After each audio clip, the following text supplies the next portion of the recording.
Twitch, the streaming platform you've all heard of. The platform where streamers at their peak have had over 2.4 million live viewers. The streaming platform with over 700,000 streamers that have reached Twitch affiliate and over 50,000 Twitch partners. So, unless you've been living under a rock for the past 8 years, you've most likely at least watched someone stream on the platform once. For many years now, Twitch has been crowned as a #1 streaming platform, but it's no surprise that with this level of success, you will have other platforms trying to compete with the dream of overtaking such success, but so far none have been successful. So why is that? Well, to answer this question, we need to look at the history of Twitch, all the way back to 2007, where a platform called TwitchTV had just been launched. It was a general streaming platform that was divided into several content categories. Out of all of these categories, it was obvious that it was the gaming category that had the most interest. After seeing the potential of live streaming gaming, the company decided to branch off the gaming content as another website and was officially launched in public beta on June 6, 2011 under the name that we all know today as TwitchTV. This is where things really started to pick up for the platform. Whether you are a casual gamer looking to share your gaming experience with others, or a professional gamer playing in an esports team, by the year 2013 the platform Twitch was well known as the face of all different types of gaming. Twitch was doing things that hadn't really been seen before. It was now the place where all big major gaming events and tournaments were happening, and by January of 2014 it had peaked at 744,000 viewers. With this level of success and breaking boundaries, it's no surprise that bigger companies like Amazon started to take an interest. So much of an interest that 6 months later Amazon purchased Twitch for a whopping $970 million, just over 3 years after the beta launch of Twitch. But this was only the beginning. In 2015, at less than a year later after the purchase, site-wide changes were being implemented, with the addition of bits as a form of donation, which are purchasable on the site and can be sent to any streamer that has reached Twitch affiliate. During these times, there were so many things always happening, like the first ever TwitchCon, which managed to attract 20,000 attendees, as well as 1.9 million people watching the H1Z1 tournament that was hosted at the TwitchCon online.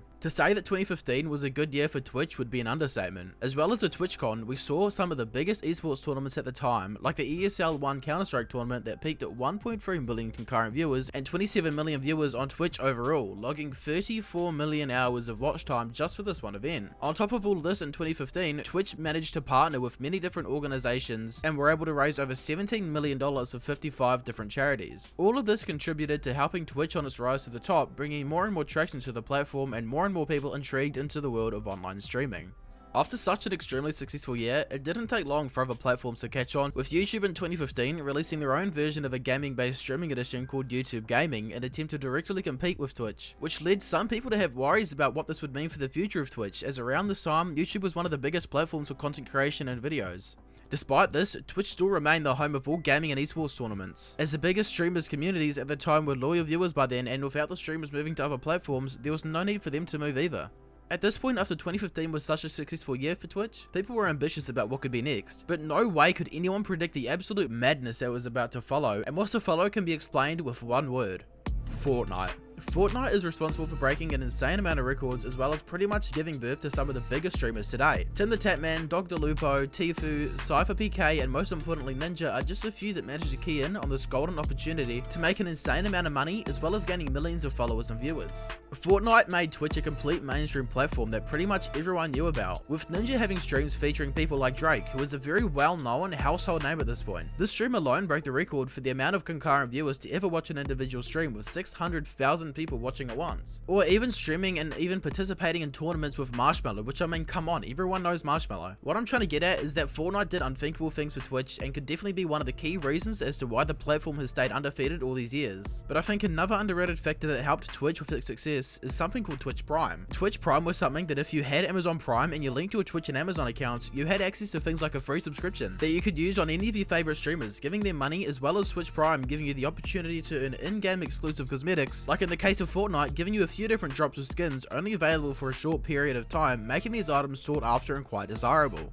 Twitch Prime subs were pushed like absolute crazy from almost every decent sized streamer, as it's even something you could get for free if you were to sign up for the trial. This is something that I'm yet to see other platforms replicate, and this is one of quite a few things that make Twitch so special and unique. Similar to other games like CSGO that held esports tournaments, Fortnite did the same thing, with the first ever Fortnite tournament across both platforms, YouTube and Twitch, pulling over 2.3 million concurrent viewers, which is the highest viewership for any esports event outside of China. One of the things that made these Fortnite tournaments so intriguing to watch were the insane prize pools for the winners, with people having the opportunity to walk away with literal millions. I think that the prize pools alone for these tournaments really shows the status of Fortnite and how well it was doing, as it pretty much took over the world unlike anything we've ever seen before. As previously mentioned, the streamers streamers themselves are definitely a key factor as to why people decide to watch Twitch. Ninja in his prime was averaging over 200,000 viewers, which I mean at the time was practically unheard of. And this amount of viewers definitely didn't go unnoticed. In fact, one streaming platform called Mixer, which at the time was relatively unheard of, would notice Ninja's success and then attempt at boosting their own streaming platform, as well as directly competing with Twitch. Mixer would strike a deal with Ninja for $30 million to exclusively stream on Mixer instead of Twitch. At the time, this hadn't really been done, and to a lot of people was a big shock as obviously it was unexpected. At this point in time, having Ninja gone didn't mean Twitch was instantly overtaken and doomed, but it wasn't just Ninja. After Ninja signing with Mixer, we saw the same thing happen with popular variety streamer Shroud, who just a few months before being signed had peaked at around 121,000 average viewers. So it's no surprise that this was directly an attempt to overtake Twitch. But despite all of Mixer's efforts, although it saw some success, it inevitably all came crashing down. Just 10 months after Mixer signing Shroud, Mixer would come out and say that it would be shutting down, with the result of this being all previously signed streamers that sold out to Mixer now being free and allowed to go wherever they pleased. It's no surprise that both Ninja and Shroud would return to their original home being Twitch.